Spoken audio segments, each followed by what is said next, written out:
অবশেষে কি ইসরায়েল দখল করতে যাচ্ছে ইরান? মধ্যপ্রাচ্যের মানচিত্র কি চিরতরে বদলে যেতে চলেছে? যে সংঘাতের আশঙ্কা বিশ্ব এতদিন করে আসছিল তা কি এখন চূড়ান্ত পরিণতির দিকে? আয়াতুল্লাহ খামেনির উত্তরসূরি আসার পর ইরানের রণকৌশল কি সত্যি এতটাই বদলে গেছে যে তারা এখন সরাসরি ইসরায়েলের দখলের পথে?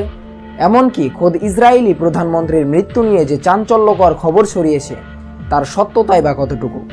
আজকের ভিডিওতে আমরা পর্দার পেছনের এমন কিছু চাঞ্চল্যকর তথ্য এবং সামরিক বিশ্লেষণ নিয়ে আলোচনা করব যা হয়তো আপনি মূলধারার মিডিয়াগুলোতে পাবেন না। শেষ পর্যন্ত সাথেই থাকুন, কারণ আজকের প্রতিটি তথ্য আপনাকে চমকে দেবে। আয়াতুল্লাহ খামেনি পরবর্তী ইরান এখন যে রণকৌশল গ্রহণ করেছে তা বুঝতে হলে আমাদের গভীর সামরিক সমীকরণগুলো দেখতে হবে। ইরানের সর্বোচ্চ ধর্মীয় নেতা হিসেবে যখন আয়াতুল্লাহ খামেনির পুত্র মোজতবা খামেনির নাম সামনে এসেছে, তখন থেকেই তেহরানের নীতিতে এক আমূল পরিবর্তন লক্ষ্য করা যাচ্ছে। আন্তর্জাতিক গোয়েন্দা সংস্থাগুলো বলছে মোজতবা খামেনি কেবল একজন ধর্মীয় নেতাই নন, বরং ইরানের শক্তিশালী সামরিক বাহিনী রেভলিউশনারি গার্ডস বা IRGC এর ওপর তার প্রভাব অপরিসীম। দীর্ঘ কয়েক দশক ধরে ইরান স্ট্র্যাটেজিক পেশেন্স বা কৌশলগত ধৈর্যের নীতি মেনে আসছিল। তারা সরাসরি যুদ্ধে না জড়িয়ে হিজবুল্লাহ, হামাস বা হুতিদের মতো প্রক্সি গোষ্ঠীগুলোর মাধ্যমে প্রভাব বিস্তার করত। কিন্তু সাম্প্রতিক হামলায় দেখা গেছে ইরান সেই পুরনো খোলস ভেঙে বেরিয়ে এসেছে। এখন তারা সরাসরি নিজেদের মাটি থেকে ইসরায়েল এবং মধ্যপ্রাচ্যে ছড়িয়ে থাকা মার্কিন ঘাঁটিগুলোতে হাইপারসনিক মিসাইল এবং কামিকাজে ড্রোন হামলা চালাচ্ছে। বিশ্লেষকদের মতে ইরানের এই নতুন নেতৃত্ব এখন ডিফেন্সিভ মোড থেকে পুরোপুরি অফেন্সিভ মোডে বা আক্রমণাত্মক মোডে চলে গেছে। সাম্প্রতিক পাওয়া খবর অনুযায়ী ইরান তাদের ফাত্তাহ সিরিজের মতো অত্যাধুনিক মিসাইল মোতায়েন করেছে, যা কয়েক মিনিটের মধ্যেই তেল আবিবে আঘাত হানতে সক্ষম। এছাড়া পারমাণবিক সক্ষমতা অর্জনের যে দৌড়ে ইরান এগিয়ে রয়েছে, সেখানেও তারা এখন আগের চেয়ে অনেক বেশি গতি বাড়িয়েছে। মোজতবা খামেনির এই উত্থানকে অনেক পশ্চিমা সংবাদ মাধ্যম এক নতুন যুগের শুরু হিসেবে দেখছে। তার অধীনে ইরান এখন আর শুধু মধ্যপ্রাচ্যের একটি শক্তি নয়, বরং তারা রাশিয়া এবং চীনের সাথে মিলে এক শক্তিশালী অক্ষ শক্তি গড়ে তুলেছে। এই জোটের মূল লক্ষ্যই হল মধ্যপ্রাচ্য থেকে মার্কিন আধিপত্যের অবসান ঘটানো এবং ইসরায়েলের আকাশ প্রতিরক্ষা ব্যবস্থা বা আয়রন ডোমকে সম্পূর্ণ অকেজ করে দেওয়া। যদি ইরান তাদের এই নতুন সামরিক পরিকল্পনা সফল করতে পারে, তবে যুদ্ধের ময়দানে কেবল সীমান্তে সীমাবদ্ধ থাকবে না, বরং তা ছড়িয়ে পড়বে সরাসরি শত্রু শিবিরের প্রাণকেন্দ্রে। আর ইরানের এই আগ্রাসী নীতিই এখন ইসরায়েল এবং পশ্চিমা বিশ্বের ঘুম কেড়ে নিয়েছে। যুদ্ধের এই চরম মুহূর্তে সবচেয়ে বড় যে ধোঁয়াশা তৈরি হয়েছে তা হলো ইসরায়েলি প্রধানমন্ত্রী বেনিয়ামিন নেতানিয়াহুর বর্তমান অবস্থা নিয়ে। সম্প্রতি সামাজিক যোগাযোগ মাধ্যম এবং বিভিন্ন আন্তর্জাতিক সংবাদ মাধ্যমে এক চাঞ্চল্যকর গুঞ্জন ছড়িয়ে পড়েছে। ইরানের সাম্প্রতিক এক ভয়াবহ ক্ষেপণাস্ত্র হামলায় ইসরায়েলি প্রধানমন্ত্রীর বড় কোনো ক্ষতি হয়েছে বলে ধারণা করা হচ্ছে। যদিও তেল আবিব থেকে এই খবরটি কঠোরভাবে গোপন রাখা হচ্ছে, কিন্তু প্রশ্ন জাগে, সত্যি কি নেতানিয়াহুর মৃত্যু হয়েছে? ইসরায়েলের মিলিটারি সেন্সরশিপ বিভাগ বর্তমানে গণমাধ্যমগুলোর ওপর নজিরবিহীন বিধিনিষেধ আরোপ করেছে। ইসরায়েলের ভেতরে যে কোনো সংবেদনশীল স্থাপনা বা কমান্ড সেন্টারে হামলার দৃশ্য সরাসরি সম্প্রচার করা এখন সম্পূর্ণ নিষিদ্ধ। এমনকি কোন জায়গায় ক্ষেপণাস্ত্র আঘাত এনেছে তা প্রকাশ করলে সাংবাদিকদের গ্রেফতার পর্যন্ত করা হচ্ছে। এই কঠোর গোপনীয়তাই মূলত জনমনে সন্দেহের দানা বাঁধছে।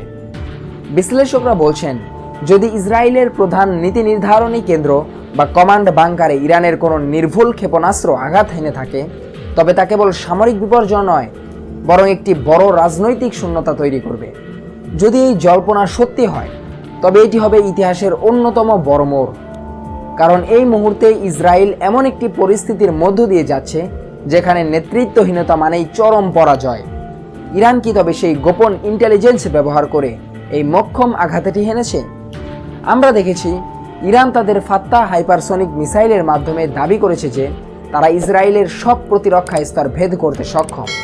যদি নেতানিয়াহু বা ইসরায়েলের উচ্চপদস্থ নেতৃত্ব সত্যি সংকটের মুখে থাকেন, তবে IDF বা ইসরায়েলি সেনাবাহিনীর পরবর্তী পদক্ষেপ কী হবে? এদিকে পশ্চিমা বিশ্বও এই পরিস্থিতিতে বেশ সতর্ক। মার্কিন প্রশাসন বারবার তেল আবিবের সাথে যোগাযোগের দাবি করলেও নেতানিয়াহুর সরাসরি কোনো দীর্ঘ বা লাইভ ভাষণ অনেক দিন দেখা যায়নি, যা এই ধোঁয়াশাকে আরও বাড়িয়ে দিচ্ছে।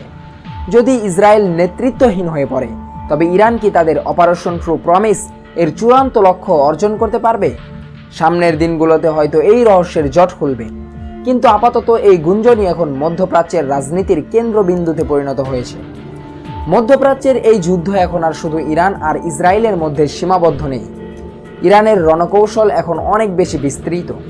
ইরান খুব ভালো করেই জানে, ইসরায়েলকে পুরোপুরি কোণঠাসা করতে হলে এই অঞ্চলে আমেরিকার যে মিলিটারি আমব্রেলা বা সামরিক সুরক্ষা বলয় রয়েছে তা আগে ভাঙতে হবে। আর সেই লক্ষ্যেই ইরান এখন ইরাক, সিরিয়া এবং পারস্য উপসাগরে অবস্থিত মার্কিন ঘাঁটিগুলোকে নিয়মিত লক্ষ্যবস্তু বানাচ্ছে। সম্প্রতি পাওয়া খবর অনুযায়ী ইরানের সমর্থিত সশস্ত্র গোষ্ঠীগুলো ইরাকের এরবিল আন্তর্জাতিক বিমানবন্দর এবং আল আসাদ বিমান ঘাঁটিতে ড্রোন ও রকেট হামলা জোরদার করেছে। এমনকি কাতার, বাহরাইন এবং কুয়েতের মতো দেশগুলো, যেখানে আমেরিকার বড় বড় সামরিক ঘাঁটি রয়েছে, সেখানেও ইরান কয়েকশো ড্রোন ও ব্যালিস্টিক মিসাইল ছুড়েছে। তেহরানের বার্তা পরিষ্কার, যদি আমেরিকা ইসরায়েলকে সাহায্য করা বন্ধ না করে, তবে মধ্যপ্রাচ্যের কোনো মার্কিন সেনাই নিরাপদে থাকবে না। তারা মধ্যপ্রাচ্য থেকে মার্কিন বাহিনীকে পুরোপুরি বিতাড়িত করে একটি আমেরিকা মুক্ত আঞ্চলিক ব্যবস্থা গড়ে তুলতে মরিয়া। সবচেয়ে উদ্বেগজনক পরিস্থিতি তৈরি হয়েছে জর্ডান এবং লেবানন সীমান্তে। আমরা দেখছি, লেবাননের হিজবুল্লাহ ইতিমধ্যেই উত্তর ইসরায়েলে তাদের আক্রমণের মাত্রা কয়েক গুণ বাড়িয়ে দিয়েছে। ইসরায়েলি প্রতিরক্ষা বাহিনী বা আইডিএফ এর রিপোর্ট অনুযায়ী ইরান জর্ডান সীমান্তের কাছে তাদের বিপুল সংখ্যক সমর্থিত যোদ্ধা এবং উন্নত মিসাইল সিস্টেম জড়ো করেছে। সামরিক বিশ্লেষকরা একে অপারেশন এপিক ফিউরির পাল্টা জবাব হিসেবে দেখছেন। এই যে সীমান্তগুলোতে হাজার হাজার যোদ্ধার উপস্থিতি, এটিকে একটি বড় ধরনের স্থল অভিযান বা গ্রাউন্ড ইনভেনশনের ইঙ্গিত। যদি ইরান এবং তার মিত্ররা একসাথে একাধিক ফ্রন্ট দিয়ে ইসরায়েলে প্রবেশ করার চেষ্টা করে, তবে বর্তমান বিশ্ব ব্যবস্থা এক ভয়াবহ সংকটের মুখে পড়বে। ইরান এখন আর শুধু আকাশপথে সীমাবদ্ধ থাকতে চাইছে না, তারা চাইছে সরাসরি ভূখণ্ডে নিয়ন্ত্রণ প্রতিষ্ঠা করতে। আর এই কৌশলের অংশ হিসেবেই তারা হরমুজ প্রণালী বন্ধ করে দেওয়ার হুমকি দিচ্ছে, যা বিশ্ব অর্থনীতিতে তেলের দামে আগুন লাগিয়ে দিতে পারে। সংক্ষেপে বলতে গেলে, ইরান এখন অল আউট যুদ্ধের পথে, যেখানে তাদের প্রধান বাধা কেবল আমেরিকা। আর সেই বাধাকে সরাতেই তারা মধ্যপ্রাচ্যের প্রতিটি মার্কিন ঘাঁটিকে রণক্ষেত্রে পরিণত করেছে। এখন প্রশ্ন হলো, ইরান কি সত্যিই ইসরায়েলে দখল করতে পারবে? সামরিক শক্তি দিয়ে হয়তো অনেক কিছুই সম্ভব, কিন্তু ইসরায়েলের রয়েছে অত্যাধুনিক আয়রন ডোম এবং পারমাণবিক সক্ষমতা। তবে ইরান এবার যে কৌশল নিয়েছে তা হলো ম্যাসিভ সোয়ার্ম অ্যাটাক, অর্থাৎ একসাথে হাজার হাজার ড্রোন ও মিসাইল ছুড়ে এয়ার ডিফেন্সকে অকেজো করে দেওয়া।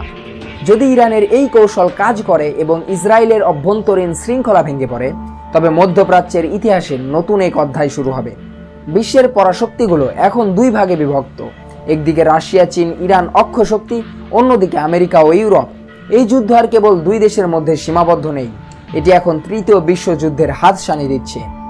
মধ্যপ্রাচ্যের এই অস্থিতিশীল পরিস্থিতি আমাদের কোন দিকে নিয়ে যাচ্ছে? আপনার কি মনে হয়, ইরান সত্যিই ইসরায়েল দখল করতে পারবে, নাকি আমেরিকা শেষ পর্যন্ত বড় কোনো পদক্ষেপ নেবে? আপনার মূল্যবান মতামত অবশ্যই কমেন্ট বক্সে জানান। আর দেশ বিদেশের এমন সব ইনডেপথ নিউজ অ্যানালাইসিস সবার আগে পেতে আমাদের ফ্রন্ট ডেস্ক টিভি চ্যানেলটি সাবস্ক্রাইব করে বেল আইকনটি চেপে রাখুন। দেখা হচ্ছে পরবর্তী ভিডিওতে। ধন্যবাদ।